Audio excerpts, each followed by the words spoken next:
안녕하세요. 크립토TV입니다. 오늘은 9월에 조정론에 불안해하시거나 혹은 4분기에 대다수가 상승을 바라본다는데 또 불안해지시는 분들이 계실까봐 이것저것 준비해 봤습니다. 먼저 9월이 불안하게 느껴지는 이유는 바로 통계겠죠. 지난 12년간 비트코인이 9월 달에는 단 4번만 상승을 했었다고 합니다.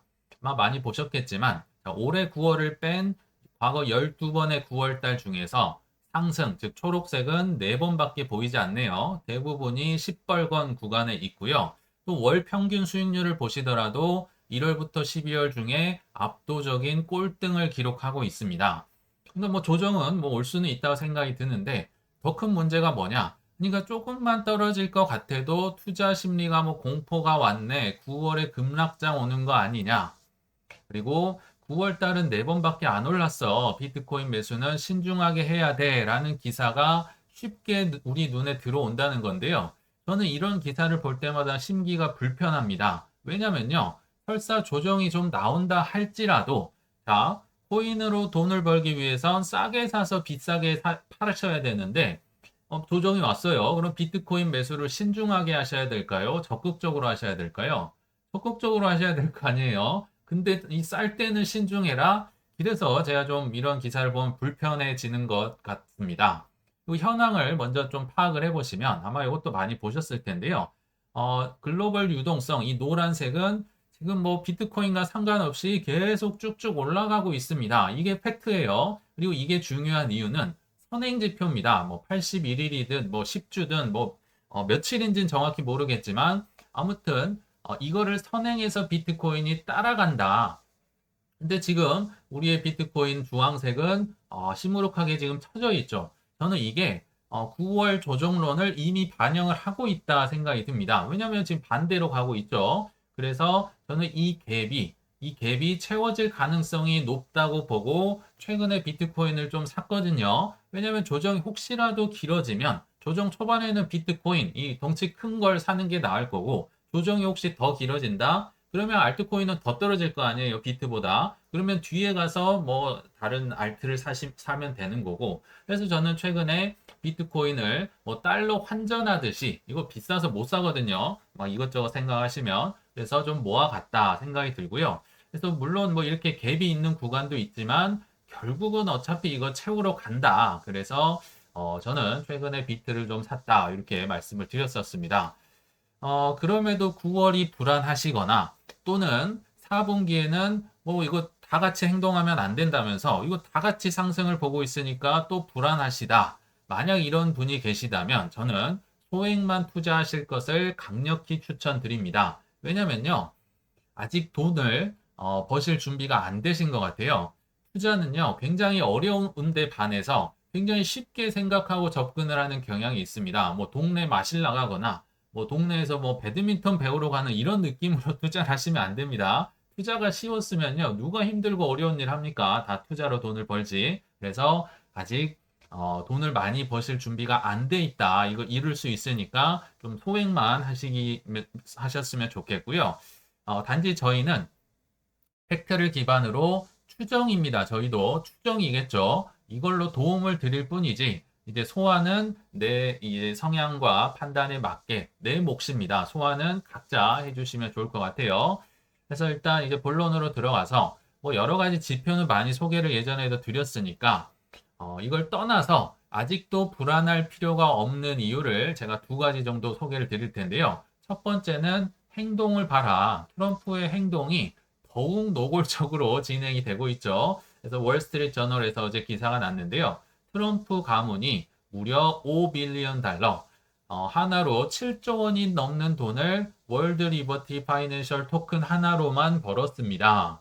그러니까 과거에는요, 이거 잘 팔리지도 않았어요. 미분양도 났었고, 뭐 정말 뭐 10 얼마, 20 얼마 했었거든요. 근데 요걸 이제 전 세계 거래소에서 9월 1일자로 뭐 바이낸스다, 업비트다, 코인베이스다 다 이제 오픈을 했었잖아요. 그러면 현금화할 수 있는 창구가 만들어진 겁니다. 이 정치 후원금의 성격도 가지고 있는 이 토큰이 뭘 할지는 제가 잘 모르겠지만 아무튼 이 후원금 비슷한 것을 현금화할 수 있으니까 어마어마한 돈을 벌었겠죠. 그래서 토큰 거래 첫날 최고 1700%의 수익률을 초기 투자자들이 기록했을 것이다. 제가 찾아보니까요. 초기 투자자들은 0.015달러에 그러니까 한 13원 정도 되더라고요. 요때 그것도 이제 미분양 나고 했었다고 말씀드렸죠. 요때 샀는데 이제 전 세계적으로 상장을 해보니까 뭐 현금화 유동성 창구들이 여기저기 생겼죠. 그래서 어제 뭐 400원, 500원까지 갔다가 뭐 300원 떨어졌다 하는데 아무튼 어마무시한 돈을 벌었다. 뭐 미분양 났는데 이 정도 됐으면 뭐 내부자들 많이 또 돈을 벌었겠죠. 그래서 내부자들이 많이 팔고 있다. 이런 뉴스가 많이 나오는 가운데 저는 저스틴 선을 보고 야, 진짜 이 사람은 대단하다 이런 생각이 듭니다. 다 팔고 있는 판국에 근시일 내에 나는 월드 리버티 이거 매도할 계획이 없습니다. 왜냐하면 암호화폐 역사상 가장 크고 중요한 프로젝트 중 하나가 될 거라고 확신합니다. 야, 트럼프의 밈코인도 세계에서 가장 많이 들고 있었는데 월드 리버티도 미분양 났을 때 뭐 몇천억 원 이렇게 사줬잖아요. 근데 팔 계획도 없답니다. 물론 뒤에 가서는 나중에 팔겠죠. 야, 이분은 성공한 이유가 있구나. 저는 트론에는 투자를 하지 않지만 이분의 뭐 사업 능력, 로비 이런 건 정말 대단한 것 같습니다. 그리고 또 하나 기사를 소개해드리면요. 트럼프가 가자 지구의 토지를 토큰화한다. 이런 기사 보셨을지 모르겠습니다. 이게 무슨 해괴망측한 소리냐. 자, 이 가자 지구를 디지털 토큰화에 재건하는 여기에 이제 스마트 시티를 만든다는 건데요. 그래서 10년간 미국이 뭐 관리하며 여기까지는 좀 이상하긴 하지만 뭐 인정을 해 봅시다. 가자 지구를 통치를 한답니다. 미국이. 근데 어떻게 한다? 일단 주민들을 쫓아내야 될 거 아니에요. 그래서 토지 대신에 토지를 양도, 뭐 말이 좋아서 양도지 쫓아낸 대신에 토큰을 줘서 뭐 이 스마트 도시의 아파트에 살 수 있는 분양권 또는 이제 지어지고 있을 때 이주 비용 뭐 5천 불에다가 임대료에 뭐 식량을 토큰으로 주겠다라고 하는데 이거 보고 어떤 생각이 드시나요? 야, 트럼프는 진짜 코인에 미쳤구나. 가자지구를 이걸 뭐 점령하는 걸 넘어서서 여기에서도 지금 토큰을 생각한다는 게 지금 제가 이런 얘기를 드린 이유가요. 뭐 월드 리버티를 사야 된다 뭐 이런 얘기가 아니라 지금 행동을 한번 보시라는 겁니다. 첫째, 트럼프는 코인에 완전히 미쳐 있다. 이게 더 노골적이죠. 지금 그 식민지를 코인으로 지배한답니다. 그리고 두 번째, 더 벌 것이며 한 7조 원 벌면 그걸로 입 씻고 마무리할까요? 아니요. 힘이 닿는 한 더욱 벌려고 할 겁니다. 그게 탐욕이겠죠. 그리고 마지막으로 아직도 힘도 남아있다. 저스틴 선도 지금 충성주 지금 마시고 있는 거잖아요. 그래서 힘도 있다. 미쳐있고 더 벌 것 같고 아직 힘도 있기 때문에 이분의 행동을 본다면 뭐 크립토에 대해서 뭐 아직 불안해 하실 이유까지는 없어 보입니다. 자, 이제 두 번째 더 큰 거 나갑니다. 불안하기는커녕 큰 조정이 만약에 온다, 더 박수치고 반겨야 될 이유가 있습니다. 더 모아가야 될 이유. 아마 이 기사 보셨는지 모르겠습니다. 오늘 아침에 나온 기사인데요. 미국의 스캇 베센트 재무장관이 트럼프가 올 가을, 뭐 시기도 나오네요. 국가 주택 비상사태를 선포할 건데, 그 타이틀이 이제 목적어가 주택이랍니다. 최근에 인터뷰를 통해서 밝혀졌어요. 이유를 들어보니까 주택가격 안정화를 위해서 내가 가격도 좀 낮춰주고 공급도 늘리기 위해서 중간 선거의 주요 공약으로 요거 하겠다. 뭐 다른 사람이 하면 무슨 이걸로 비상사태까지냐 하실 수 있겠지만 트럼프라면 호도 남죠. 그리고 생각보다 비상사태 자주 미국에서도 선포가 됐었습니다. 트럼프면 할 수 있겠구나. 그럼 이게 벌어지면 어떤 일이 이제 생길까요? 일단 현황, 이 기사를 한마디로 요약을 하면 현재 금리가 너무 높다. 그래서 지금 공급이 많이 안 나오고 있는데 그 이유가 금리가 떨어지면 뭐 1주택자든 2주택자든 자기 집을 내놓고 이제 팔려고 할 텐데 지금 뭐 금리가 높으니까 1주택자가 갈아타봤자 거기서 거긴 거고 그러니까 매물을 거두면서 공급도 너무 감소가 되고 있다. 뭐 집값도 뭐 아직 뭐 그렇게까지 높진 않지만 아무튼 더 떨어뜨리고 싶다 이 얘기를 하는 건데요. 즉 금리 인하하겠다는 얘기입니다. 그렇죠? 베센트 장관은 금리가 하락하면 부동산 거래와 주택 판매가 증가할 것으로 예상한다. 부동산 가격도 올리고 싶어 이 얘기를 하는 건데요. 더 좀 포괄적으로 한마디로 요약을 해보겠습니다. 자, 아까 보셨겠지만 중간선거의 공약이라고 나왔었죠. 자, 중간선거 전까지 내가 정 안 되면 비상사태를 써서라도 코인, 주식, 부동산, 코주부라고 했어요. 코주부의 가격을 즐겁게 해줄게. 이게 지금 트럼프와 스콧 베센트의 계획입니다. 그렇죠? 중간선거 전까지 비상사태를 써서라도 요것들 정말 즐겁게 하고 나 인기투표 1위 하고 싶거든. 중간선거 승리하고 더 오래 하고 싶거든. 기대해. 이렇게 읽으시면 좋을 것 같다. 그럼 중요한 건 언제쯤 이거 비상사태 선포되고 유동성에 시동을 거냐. 이 모터보트 언제 시동 거느냐. 아까 얘기했었잖아요. 올 가을이라고 스콧 베센트가 분명히 얘기를 했습니다. 가을을 12월이라고 하는 분들은 없겠죠.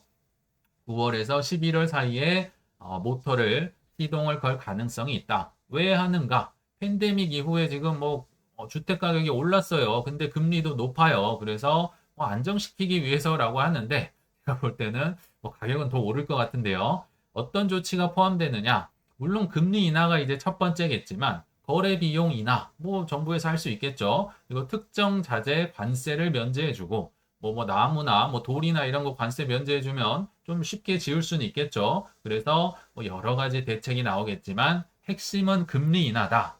이것도 엄청난 가능성, 유동성에 물이 들어올 가능성이 있는데 또 다른 거 하나 좀 소개를 해드리겠습니다. 잊고 계시면 안 됩니다. 또 다른 지금 모터보트 시동을 대기 중인 게 바로 SLR 규제 완화라고 계속 말씀을 드렸었죠. 이거는 한 해 만에가 아니라요. 이미 6월 달에 결정이 끝난 겁니다. 6월 25일 연준이 이사회 회의를 열어서 SLR 규제 완화, 쉽게 얘기하면 은행들이 국채를 더 사게 함으로써 유동성을 공급하고 금리를 낮추는 효과를 가질 수 있는데요.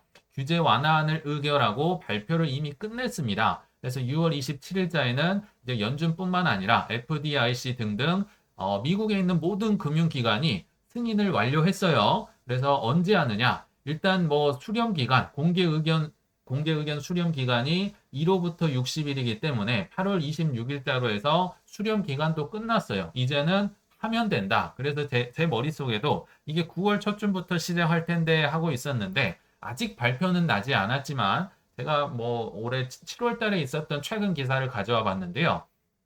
사실 스콧 베센트는 3월 달에 SLR 규제 완화 방안을 언급하면서 올 상반기에는 이게 될 거라고 사실 저도 생각을 했었고 대다수가 생각을 했는데 무슨 이유인지 알 수 없지만 관세 전쟁도 있었을 거고요. 또 중간선거 하려면 사실 내년이 더 즐거워야 되죠. 여러 가지 정황상 이걸 뒤로 미뤘다. 알트코인 ETF도 미뤘고요. 이 SLR 규제 완화도 미뤘고 지금 이게 미뤘다고 여기도 나옵니다. 그래서 심사숙고 끝에 6월 말에 해당 방안이 가결돼서 8월 말 이후로 SLR 규제 완화가 시행될 전망이다. 무슨 이유인지 모르겠지만 아무튼 뒤로 다 밀었습니다. 그러니까 밀고 하니까 자꾸 네 말이 틀려진다. 여러 가지 얘기가 나오는데요. 어쩔 수 없죠. 힘 있는 사람이 밀었다고 하니까 중간 선거를 위해서 조금 초반을 버린다고 하니까 어쩔 수 없는 것 같습니다. 그리고 현재는 찐 유동성, 지금 미국을 제외한 다른 국가들이 놔주겠다 하면서 금리 인하를 하고 돈을 풀고 있는 거지. 미국은 아직 찐 유동성이 투입되기 전이라는 걸 아셔야 돼요. 글로벌 M2는 늘어나고 있지만 아직 금리 인하라든지 아까 SLR 규제 완화라든지 비상사태라든지 패드를 갈아치운다든지 아직 준비를 하고 있는 단계잖아요. 자, 내년 이게 금리 인하에 이제 CME 패드와치의 금리 인하 확률인데요. 보시면 쭉쭉쭉 이게 가장 높은 확률로 이게 떨어진다는 거거든요. 높은 확률로 쭉쭉쭉 떨어지는데 언제까지 떨어지느냐? 내년 6월까지는 쭉쭉쭉 떨어질 가능성이 높습니다. 그래서 저도 과거에 한 3.5% 전후까지는 좀 떨어질 가능성이 있다. 그 밑으로 이제 트럼프의 영역이겠죠. 트럼프는 막 1%대까지 낮추라고 하고 있지만 아무튼 금리 인하가 이제 막 시작돼서 내년 상반기까지 이어질 가능성이 높다. 근데 이게 아직 우리는 유동성을 투입하기도 전이다. 자, 지금 여러 가지 대형 보트 시동 막 드르렁 소리가 들리는데요. 이걸 9월이 무섭다고 해서 다 팔아야 되네, 불안 초조해야 할 필요가 있으실까요? 그러시면 안 된다.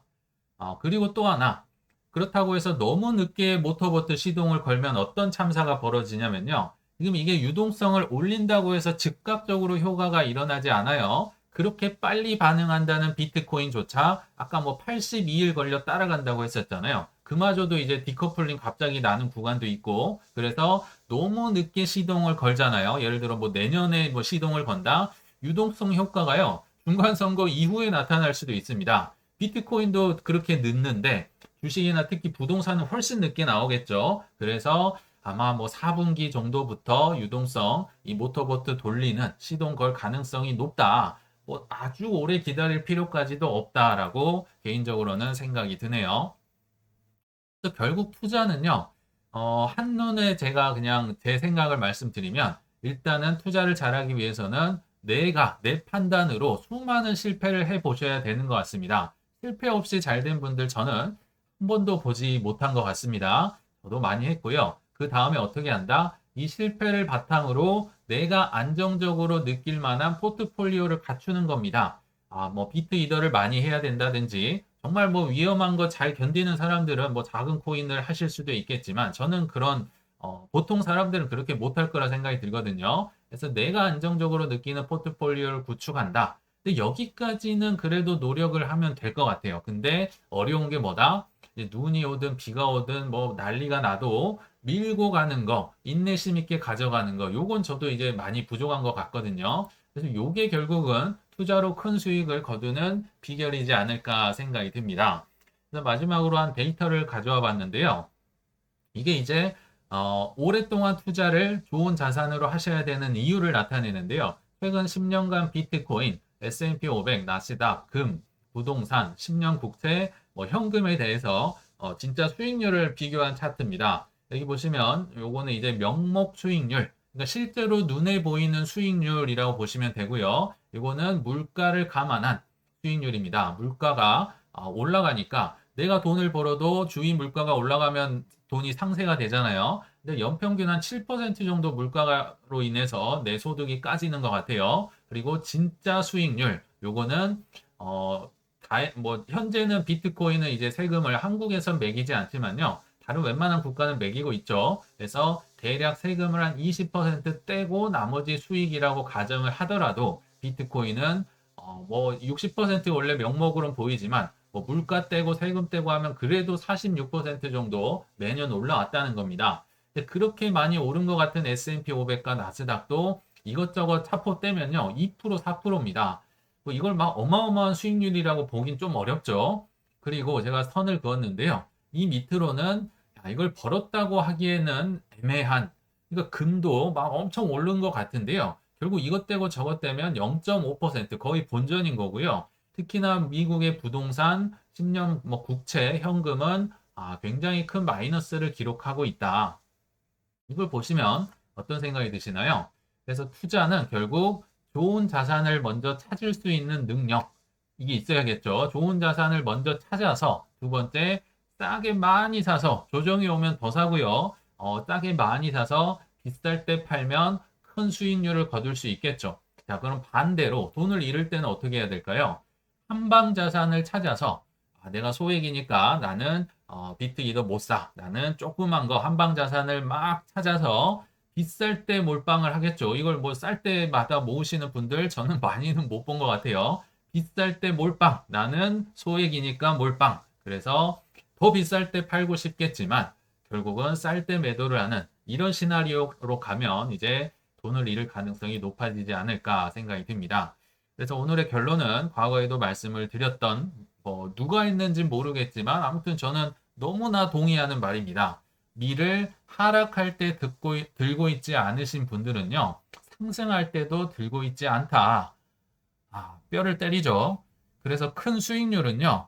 좋은 자산을 오래 눈이 오나 비가 오나 보유를 하면서 큰 하락까지도 온몸으로 견뎌낸 2% 이내의 극소수가 저는 다 가져간다고 생각을 하고요. 이 명언대로 한다면 그렇게 되겠죠. 자, 반대로 이 투자업계 종사자 전체를 먹여 살리는 분들은 조정이나 하락에는 슉슉 피해 있다가 상승장에만 단기간에 올라타셔서 큰 수익을 벌여야 하는 분들의 돈으로 이 업계 전체가 종사자가 먹고 살고요. 파티를 한다는 점 잊지 않으시길 바라면서 이만 마치겠습니다. 시청 감사합니다.